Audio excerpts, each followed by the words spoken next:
Normal கிச்சனை எப்படி organise பண்ணலாம், அப்புறம் இந்த வெசல்ஸ்லாம் எப்படி நீட்டாக அரேஞ்ச் பண்ணி வைக்கலாம், அதெல்லாம் தான் நான் இந்த வீடியோவில் ஷேர் பண்ண போகிறேன். ஸோ முன்னாடி இருந்த கிச்சனோட கிளிப்பிங்ஸ், அதுக்கப்புறமா ஷீட்ஸ் எல்லாம் மாற்றினதுக்கப்புறம் எடுத்த கிளிப்பிங் ரெண்டுமே அட்டாச் பண்ணியிருக்கேன். Hi all, welcome to our channel Moni Ranji vlogs. நீங்கள் நம்ம சேனலில் ஃபஸ்ட் டைம் பார்க்குறீங்க அப்படின்னா மறக்காமல் சப்ஸ்கிரைப் பண்ணி வச்சுக்கோங்க. ஸோ எவ்ரி 3 months ஒன்ஸ் வந்து இந்த ஷீட்ஸ் எல்லாமே மாற்றிட்டு வேறு ஷீட் வந்து போட்டுடுவோம்.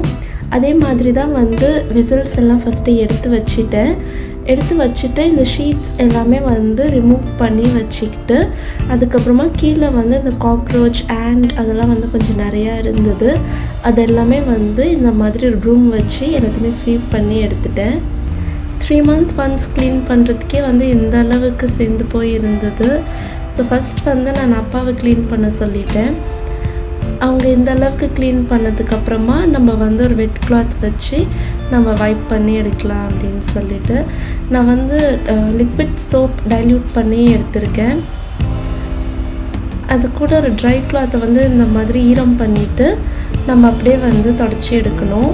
அதுக்கப்புறமா வந்து நார்மல் வெட் கிளாத் வச்சு நீங்கள் இன்னொரு தடவை தொடச்சி எடுத்துட்டிங்கன்னா நம்மளுக்கு நல்லா க்ளீனாக இருக்கும். ஸோ கீழே மேலே 2 ஸ்லாப்ஸ்க்குமே நான் இந்த மாதிரி பண்ணி எடுத்துட்டேன்.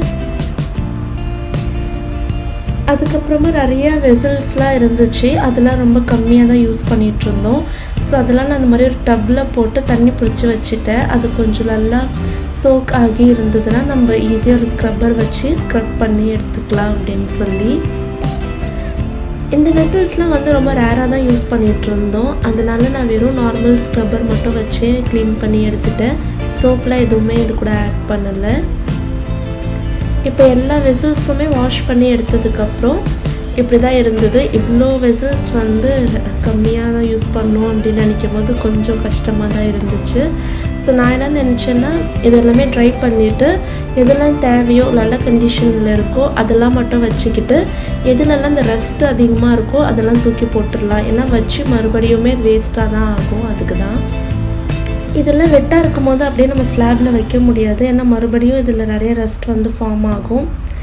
அதனால் இது வந்து கொஞ்சம் ட்ரை ஆகட்டும் அப்படின்னு சொல்லிட்டு ஏர் ட்ரை பண்ணுறதுக்கு தான் இந்த மாதிரி ஒரு கிளாத்தில் க்ளீன் பண்ண எல்லா வெசல்ஸையும் எடுத்துகிட்டு வந்து அரேஞ்ச் பண்ணிகிட்டு இருந்தோம். ஸோ ஸ்லாபில் மறுபடியும் காக்ரோச்லாம் அதிகமாக வந்துட போகுதுன்னு சொல்லிட்டு இந்த மாதிரி சாக் இருக்கும்ல அதெல்லாம் வந்து ஃபுல்லாக அப்பா வந்து லைன் போட்டு விட்டுட்டாங்க. அதுக்கு மேலே ஷீட் போட்டு அதுக்கப்புறமா வந்து மறுபடியும் வெசல்ஸ் எல்லாம் வச்சுக்கலாம் அப்படின்னு. ஸோ லைன்ஸ் எல்லாம் போட்டதுக்கப்புறம் இப்படி தான் இருந்தது. கீழேயுமே போட்டு விட்டுட்டாங்க. பட் அது டைல் அப்படின்றதுனால அந்தளவுக்கு கிளியராக தெரியல.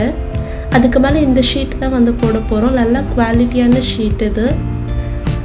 கிட்டத்தட்ட 6 months வரைக்குமே நீங்கள் வந்து இதை யூஸ் பண்ணலாம். நல்லாவே இருக்குது. இது வந்து ஆஃப்லைனில் வாங்கின ஒரு ஷீட் தான். டேபிள் கிளாத் அப்படின்னு சொல்லி தான் அம்மா வந்து வாங்கினதாக சொன்னாங்க. ஃபஸ்ட் வந்து நாங்கள் சைஸ் பார்த்துக்கிட்டோம். பட் கொஞ்சம் பத்தாத மாதிரி தான் இருந்தது. அதுக்கப்புறம் எப்படியும் அட்ஜஸ்ட்லாம் பண்ணி 2 ஸ்லாப்ஸ்க்குமே வந்து போட்டதுக்கப்புறம் இப்படி தான் இருந்துச்சு.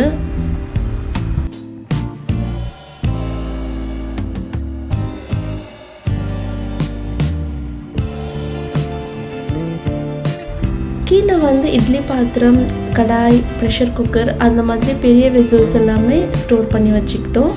மேலே வந்து பிளேட்ஸு, கிளாஸ், அப்புறம் குட்டி குட்டி பவுல்ஸ் அது எல்லாமே வந்து மேலே ஸ்டோர் பண்ணி வச்சுட்டோம். ஃபைனலாக லுக் வந்து இப்படி தான் இருந்துச்சு. இந்த மாதிரி இன்னும் நிறையா வீடியோஸ்க்கு நம்ம சேனலை மறக்காமல் லைக், ஷேர் அண்ட் சப்ஸ்கிரைப் பண்ணிக்கோங்க. தேங்க்யூ ஃபார் வாட்சிங்.